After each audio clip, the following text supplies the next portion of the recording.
फलक के नज़ारों, ज़मी की बहारों, फलक के नज़ारों, ज़मी की बहारों, खुशियाँ मनाओ हुजूर आ गए हैं। उठो गम के मारो, चलो बेसहारो, उठो गम के मारो, चलो बेसहारो, निगाहें झुकाओ हुजूर आ गए हैं। अनोखा निराला ओ जीशान आया, ओ सारे रसूलों का सुल्तान आया। अनोखा निराला ओ जीशान आया, ओ सारे रसूलों का सुल्तान आया।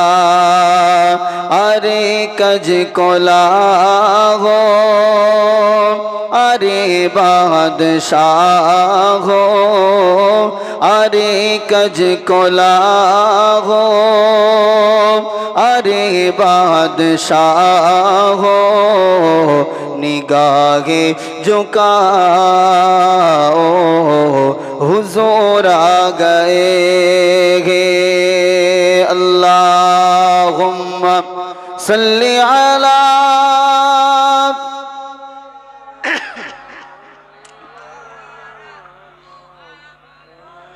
अला आले सय्यिदिना। हुआ चाहर सो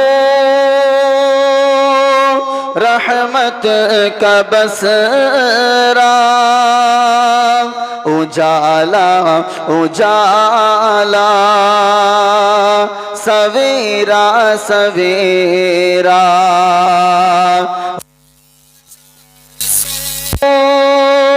रहमत का बसरा, उजाला उजाला सवेरा सवेरा। हलीमा की पूछी खबर आमिना की, हलीमा की पूछी खबर आमिना की, मेरे घर में आओ हुजूर आ गए हैं। फलक के नज़ारों, ज़मी की बहारों, खुशियाँ मनाओ हुजूर आ गए हैं। अल्लाहुम्मा सल्ली अला, प्राण भरे उच्च आवाज़े पढ़े, वअला आलि सय्यिदिना सल्लल्लाहु अलैहि वसल्लम। क़ाल अल्लाहु तआला फ़ी कलामिहिल मजीद वल फ़ुरक़ानिल हमीद। फ़अऊज़ु बिल्लाहि मिनश शैतानिर रजीम। बिस्मिल्लाहिर रहमानिर रहीम। लक़द कान लकुम फ़ी रसूलिल्लाहि उस्वतुन हसना। क़ाल अन्नबिय्यु सल्लल्लाहु अलैहि वसल्लम ला युमिनु अहदुकुम हत्ता अकूना अहब्ब इलैहि मिन वालिदिही व वलदिही वन्नासि अजमाइन औ कमा क़ाल अलैहि सलातु व तस्लीम। अल्लाह दरबारे लाखों कोटी शुक्रिया जे अल्लाह पाक আমাকে আপনাকে এই রকম একটা মাজমাআতে বসবার সুযোগ দিয়েছেন। আল্লাহ পাক আমাকে আপনাকে সুস্থ সবল অবস্থায় এখানে বসবার তৌফিক দান করেছেন। সকলেই অন্তরের স্থল থেকে আল্লাহর দরবারে শুকরিয়া জানাই, সকলে উচ্চ আওয়াজে বলি আলহামদুলিল্লাহ। একটু জোরে বলেন না আলহামদুলিল্লাহ। পরপরে জানাই অসংখ্য দরুদ ও সালাম আমার আপনার নবী সরকার দু আলম জনাবে মুহাম্মদুর রাসূলুল্লাহ সাল্লাল্লাহু আলাইহি ওয়াসাল্লামের উপর অসংখ্য দরুদ ও সালাম সকলে পড়ি আমিন। আজকের এই মহতি জলসার নির্বাচিত নির্ধারিত সম্মানীয় সুযোগ্য সভাপতি মহাশয়, বিশেষ করে ফুরফুরা শরীফ থেকে আজকে দুইজন হুজুর আপনাদের কাছে তাশরীফ আনবেন। সম্মুখে উপবিষ্ট সমস্ত শ্রোতাবিন্দুকে, পর্দার অন্তরালে আমার মা ও বোনদের সকলকেই আমার হৃদয় নিংড়ানো ভালোবাসা মোবারকবাদ জানাই। হাজিরানে মাজলিস, আপনাদের সম্মুখে কোরআনুল কারীম থেকে একটি আয়াতে কারিমা তেলাওয়াত করেছি। আল্লাহ পাক বলেছেন, ওগো দুনিয়ার মানুষেরা, তোমাদের জন্যে তোমাদের নবীর ভিতরেই তোমাদের জন্যে উত্তম আদর্শ। আল্লাহ পাক রব্বুল আলামিন আমার আপনার হাবিবের ভিতরে তামাম পৃথিবীর মানুষ কিভাবে চলাফেরা করবে, জীবন যাপন করবেন, আল্লাহ পাক তার হাবিবের ভিতরে সেগুলোকে দিয়ে দিয়েছেন। নবীকে দেখে একটা একটা করে আমাকে আপনাকে ফলো করতে হবে। আল্লাহ নবী পাক জবানে হাদিস শরীফের ভিতরে জানিয়ে দিয়েছে, মান হাব্বা সুন্নতি ফাকাদ হাব্বানি ওয়া মান হাব্বানি কানা মাই ফিল জান্নাহ। এ নওজওয়ান তরুণীরা, হে রাসূলুল্লাহ দিওয়ানারা, আমার আপনার নবী হাদিস পাকের ভিতরে জানিয়ে দিয়েছেন, দুনিয়া জমিনে যারা আমি রাসূলুল্লাহ, আমি হাবিবুল্লাহ আমাকে যারা মহব্বত করবে, আমি রাসূলুল্লাহ আমাকে যারা মহব্বত করবে, মান আহাব্বা সুন্নতি, আমাকে যদি কেউ মহব্বত করার দাবি করে, তারা যেন দুনিয়া জমিনে আমি রাসূলুল্লাহ আমার সুন্নাতকে তারা মহব্বত করে। আর আমি রাসূলুল্লাহ আমার সুন্নাতকে যদি কেউ মহব্বত করে, প্যার করে, ওই সুন্নাতকে মহব্বত করা মানে আমি রাসূলুল্লাহ আমাকে মহব্বত করা। এ নওজওয়ান তরুণেরা, এ রাসূলুল্লাহর আশিকেরা, আল্লাহ রাসূলের সুন্নাতকে কেউ যদি প্যার করে, মহব্বত করে, আল্লাহ নবী বলেছে, কানা মাই ফিল জান্নাহ, আমি আর আমার ওই উম্মত একই সঙ্গে আল্লাহর দয়ার জান্নাতে অবস্থান করব। জোরে বলেন সুবহানাল্লাহ।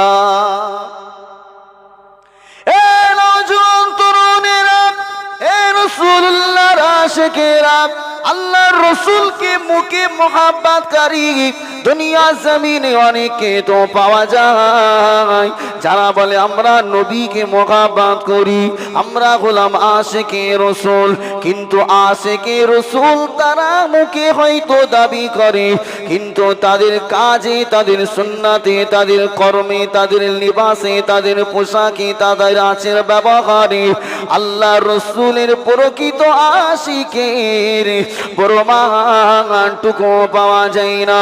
হে নওজওয়ান তরুণেরা, কোন মানুষ যদি নিজেকে আশিকে রাসূল বলে দাবি করে, আবার যদি দিনে 7টা করে বিড়ি খায়, সে কি প্রকৃত আশিক? জোরে বলেন, এইরকম আশিক আছে না নেই?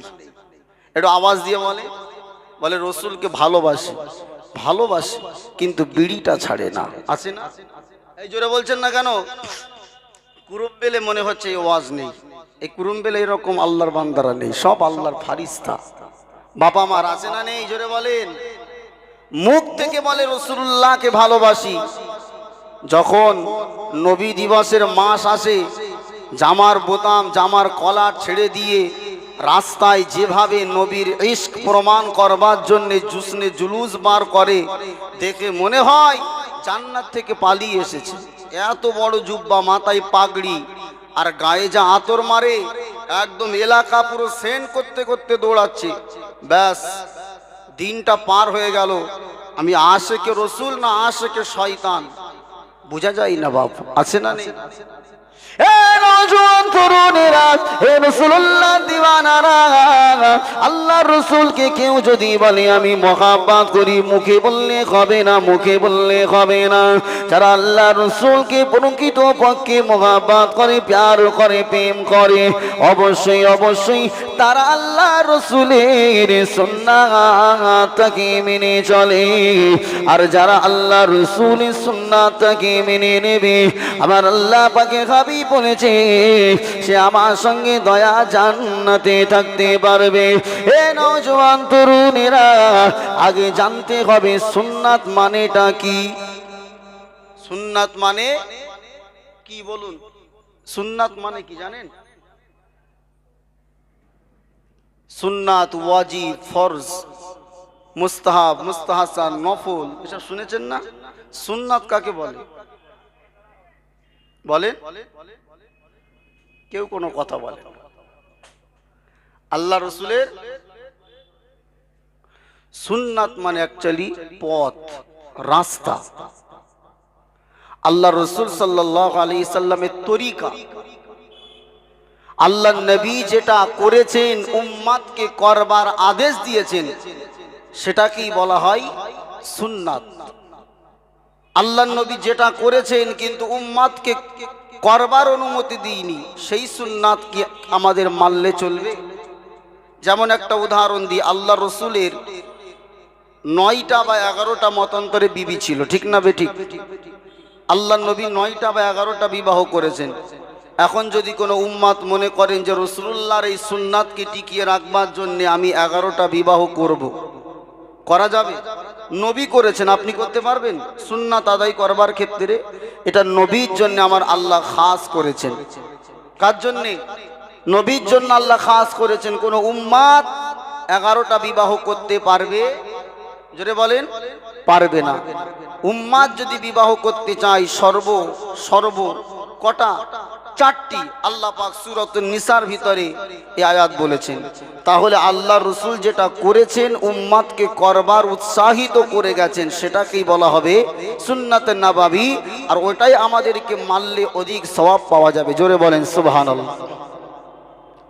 আমার বাজা ভাইজানেরা, নওজওয়ানেরা, তরুণেরা, এ রাসূলুল্লাহর আশিকেরা, এ রাসূলুল্লাহর প্রেমিকেরা, খুব ভালো করে কথাগুলো বুঝবার চেষ্টা করেন।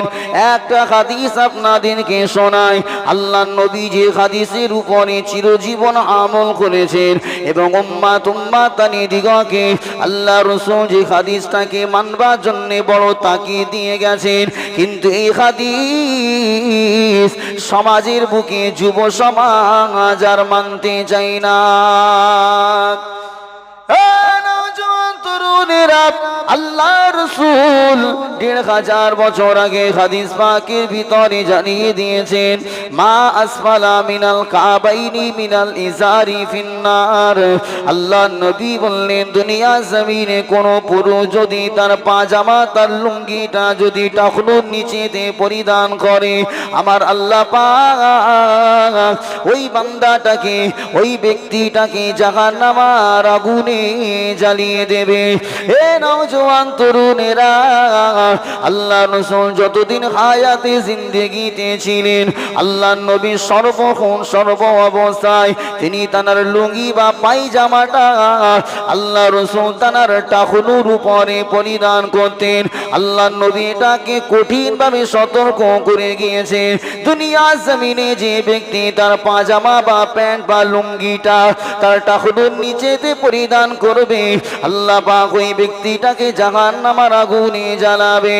এ নওজওয়ান তরুণেরা, দুনিয়া জমিনে যারা আশিক রাসূল বলে নিজেকে দাবি করে, নিজেকে যারা নবীর প্রেমিক বলে দাবি করে, বলে আমরা নবীর জন্য জান দিতে পারি, আমরা নবীর জন্য কলিজার রক্ত দিয়ে দিতে পারি, কিন্তু দেখা যায় ওই যুবকগুলো জুসনে জুলুস করতে করতে রাস্তা দিয়ে যখন যায়, তাদের পাজামা, তাদের প্যান্টগুলো সব টাকনুর নিচেতে আছে।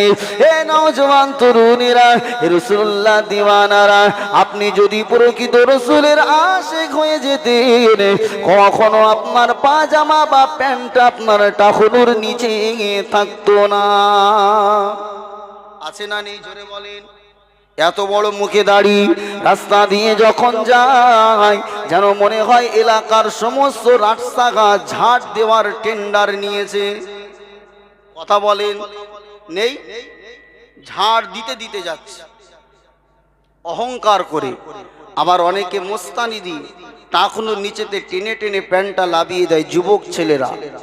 এ নওজোয়ান তরুণেরা, আল্লাহর নবীর যে কটা হাদিস আমার আপনার জন্য ১৫০০ বছর আগে নবী আমার জানিয়ে দিয়ে গিয়েছে, প্রত্যেকটা হাদিসের ভিতরে লজিক আছে, লজিক আছে।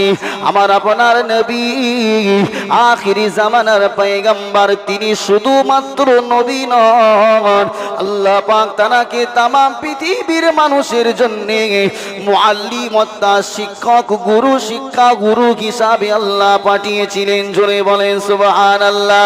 এ নওজোয়ান তরুণেরা, আল্লাহ নবী ১৫০০ বছর আগে যে হাদিসটা উম্মতি মুহাম্মাদিকে জানিয়ে দিয়ে গেলেন যে মা আসফালা মিনাল কাবাইনি মিনাল নিজারি ফিন্নার, টাকুনোর নিচেতে পাজামা লুঙ্গিটা পরিধান করলে আমার আল্লাহ পাক, আমার আল্লাহ তাআলা তাকে জাহান্নামের আগুনে জ্বালাবে। আজকে বৈজ্ঞানিকরা কি বলছে, বিজ্ঞানীরা কি বলছে, আজকে গবেষকরা তারা এই হাদিসটাকে গবেষণা করে কি বলছে?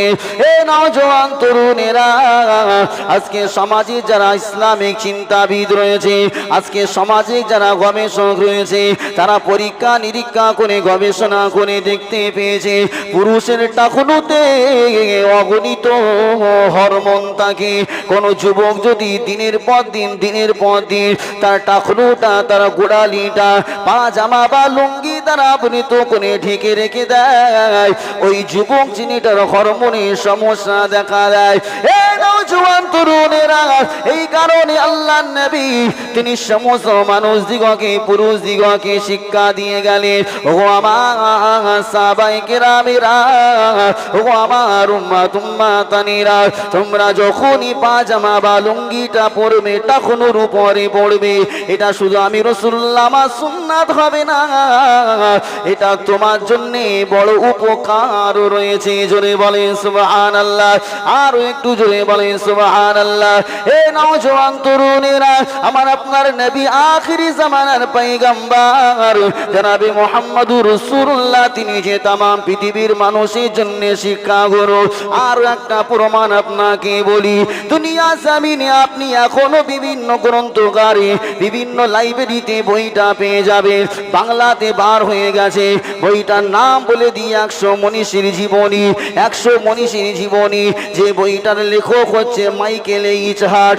এ নওজোয়ান তরুণেরা, এ রাসূলুল্লাহ দিওয়ানারা, ওই বইটার ভিতরে মাইকেল এইচ হার্ট তিনি ধর্মগত হিসাবে খ্রিস্টান, তিনি ১০০ মনীষীর জীবনী তানার ওই গ্রন্থের ভিতরে রচনা করেছে।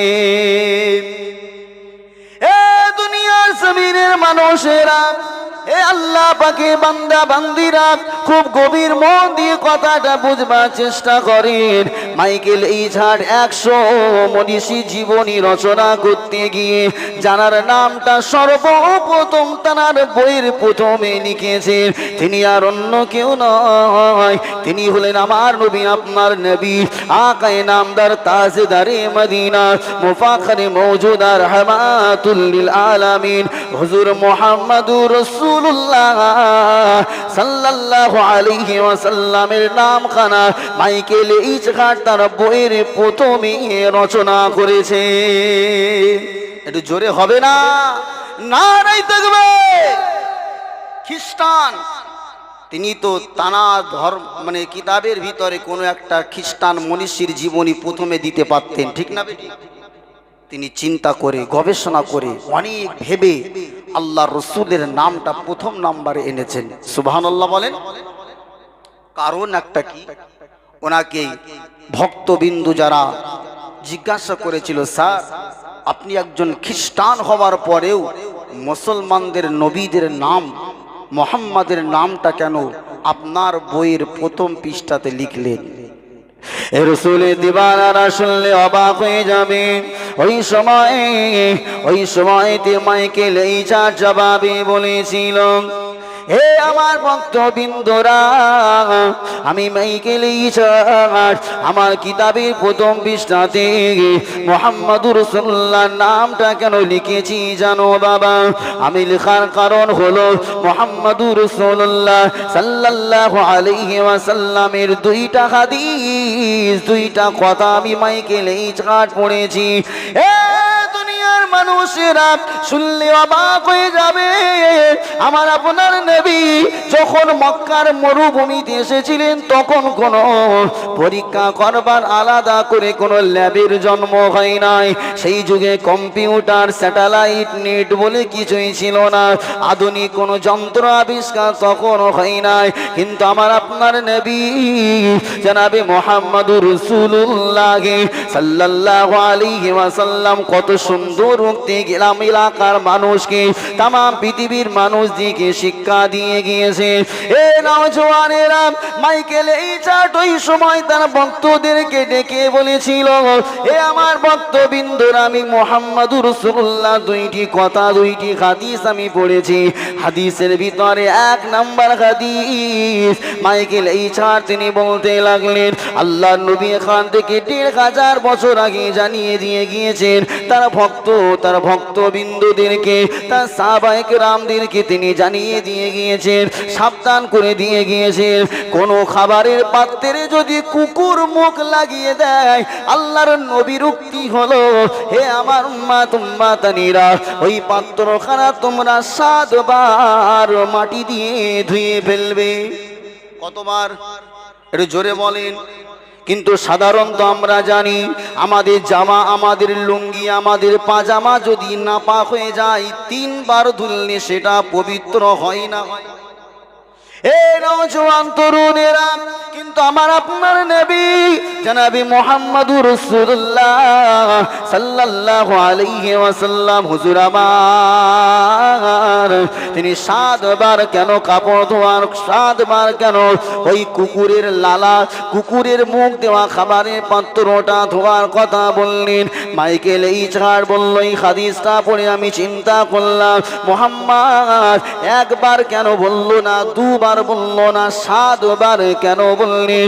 এই কথাটা চিন্তা করে মাইকেল ইসার বলল, আমি নিজে একটা পাত্র কুকুরের সম্মুখে দিলাম, কুকুর সেটা থেকে খাদ্য গ্রহণ করে যখন চলে গেল, আমি মাইকেল ইসার এবার নিজে পরীক্ষা নিরীক্ষা করবার জন্য আমি ওই পাত্রটা মাটি দিয়ে একবার ধুয়ে আমার ল্যাবেতে দিলাম। দেখতে পেলাম এখনো কুকুরের এঁটো, কুকুরে জীবাণু আছে। একবার নয়, ২ বার নয়, এমন করে ৭ বার যখন পাত্রটা ধুয়ে ফেললাম মাটি দিয়ে, আমি মাইকেল ইসার লক্ষ্য করে দেখতে পেলাম ওই পাত্রখানা একেবারে জীবাণু মুক্ত হয়ে গিয়েছে। আরো জোরে বলে সুবহানাল্লাহ। এ নওজওয়ান তরুণেরা, এ রাসূলুল্লাহ দিওয়ানারা, আপনারা চিন্তা করে দেখুন, ১৫০০ বছর আগে নবী যে হাদিসটা সাধারণ ছিল, সাধারণ হাদিস ছিল, ওই হাদিসটা ১৫০০ বছর পরে যখন পরীক্ষা করে দেখা গেল, আল্লাহর নবী কত সুন্দর বিজ্ঞান ভিত্তিক ডাক্তারি ফর্মুলা উম্মতদেরকে শিক্ষা দিয়ে গেছেন। জোরে বলুন সুবহানাল্লাহ, আর একটু জোরে বলুন সুবহানাল্লাহ। মাইকেল ইসার তিনি বলছেন, আমি চিন্তা করলাম যে মুহাম্মদ ব্যাপারটা জানলো কিভাবে? আমরা নয় আজকে অত্যাধুনিক অনেক সুন্দর সুন্দর আমরা মেশিন আবিষ্কার করতে পেরেছি, যন্ত্র আবিষ্কার করতে পেরেছি, কিন্তু মুহাম্মদ যে সময় দুনিয়াতে এসেছিল সে সময় তো কিছু ছিল না। মুহাম্মদ সাল্লাল্লাহু আলাইহি সাল্লাম জানলো কিভাবে? এই কথাটা পড়ে আমি মাইকেল ইসার উপলব্ধি করেছিলাম যে মুহাম্মাদুর রাসূলুল্লাহ, মুহাম্মদ মুসলমানদের যিনি পয়গম্বর, মুসলমানদের যিনি রসুল, মুসলমানদের যিনি নবী, তিনি সাধারণ কোনো ঘরের নয়, অবশ্যই আল্লাহর আসমানি কোনো কিতাবের সাহায্য তার পিছনে না থাকলে মুহাম্মাদুর রাসূলুল্লাহ এত সুন্দর উক্তি তিনি তার সাহাবায়ে কেরামদেরকে দিয়ে যেতে পারতেন না। একবার জোরে বলেন সুবহানাল্লাহ। কিন্তু আজকে দুঃখের পরিহাস, কপাল ফাটা মুসলমান সেই মুহাম্মাদুর রাসূলুল্লাহ সুন্নাতগুলোকে আমরা বাদ দিয়ে আজকে পশ্চিমাদের স্টাইলগুলো আমরা নিজের ভিতরে বাস্তবায়ন করতে চলেছি, যেখানে আল্লাহর রাসূলের সুন্নাত হলো রাস্তা দিয়ে চলবার সময় মাথাতে টুপি থাকবে, মুসলমান মুসলমান আজকে নিজেকে মুসলিম বলে দাবি করে, অথচ মাথায় টুপি দিতে লজ্জাবোধ করে। এই মুসলমান আল্লাহ রসুলের শেখানো হাদিস, আল্লাহ রসুলের শিক্ষা, মুসলমান একে অপরের সঙ্গে সাক্ষাৎ হলে, মোলাকাত হলে সালাম দেবে, কিন্তু মুসলমান আল্লাহ রসুলের দেখানো পথটাকে কুরবানি দিয়ে আজকে পশ্চিমাদের style, good morning, good evening, good night, এই সমস্ত পশ্চিমাদের খ্রিস্টানদের কালচারগুলো আল্লাহর রসুলের সুন্নাতকে কবর দিয়ে ওদের সুন্নাতগুলো সমাজে জারি করছে। ঠিক না? মুসলমানের কি হয়ে গেল? আল্লাহর রসুলকে ধর্মগুরু হিসাবে পেয়ে কারা কারা খুশি? একবার জোরে বলেন। আপনারা খুশি না যে আমাদেরকে আল্লাহ পাক এমন একটা নবী দিয়েছেন যে নবী শুধু নামাজ শিক্ষা নয়, সেই নবী পৃথিবীর প্রত্যেকটা দিক থেকে আপনি কিভাবে ব্যবসা করবেন, কিভাবে মানুষের সঙ্গে কথা বলবেন, কিভাবে আপনি একজন ভালো পুরুষ হবেন, কিভাবে ভালো স্বামী হবেন, কিভাবে ভালো নানা হবেন, কিভাবে সমাজ পরিচালনা করবেন, কিভাবে রাষ্ট্র পরিচালনা করবেন, প্রত্যেকটা অঙ্গনে আল্লাহর রসুলের ভূমিকা রয়েছে। একবার জোরে বলুন সুবহানাল্লাহ।